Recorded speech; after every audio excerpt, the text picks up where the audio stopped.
ഇച്ച ഞാൻ കഴിഞ്ഞ ദിവസം മീന് പച്ച മസാല കൊണ്ട് ഫ്രൈ ചെയ്ത് തന്നില്ലേ, അതുപോലെ ചിക്കനിലൊന്ന് ട്രൈ ചെയ്യട്ടെ. ഇഷ്ടാവോ? കഴിക്കുവോ?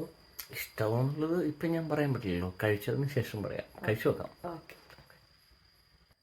ചിക്കൻ ഫ്രൈ ചെയ്യുന്നതിൻ്റെ സന്തോഷമാണ് എൻ്റെ മുഖത്ത് കാണുന്നത്. അപ്പോൾ അതിൻ്റെ മസാല എങ്ങനെയാണ് തയ്യാറാക്കുന്നതെന്ന് നോക്കാം. കുറച്ച് മല്ലിയില, കുറച്ച് പുതിനയില, അതുപോലെ തന്നെ പച്ചമുളക്, ഒരു നാരങ്ങയുടെ പകുതി നീരെടുത്ത്, പിന്നെ ഇഞ്ചി വെളുത്തുള്ളി, കുറച്ച് ഗരം മസാല, ആവശ്യത്തിന് വേണ്ട ഉപ്പ് എല്ലാം കൂടെ നന്നായിട്ടൊന്ന് പേസ്റ്റ് പരുവത്തിൽ അരച്ചെടുത്തിട്ട് ചിക്കനിലോട്ടൊന്ന് തേച്ച് പിടിപ്പിച്ച് നന്നായിട്ടൊന്ന് മിക്സ് ചെയ്തെടുത്തു. എന്നിട്ട് ഒരു പാനിൽ നമുക്ക് വറുത്തെടുക്കാം. നല്ല ടേസ്റ്റി ആയിട്ടുള്ള ചിക്കൻ ഫ്രൈ ആണ്. ഇങ്ങനൊന്ന് ചെയ്ത് നോക്കണം, എല്ലാവർക്കും ഇഷ്ടപ്പെടും. അടിപൊളിയാണ്.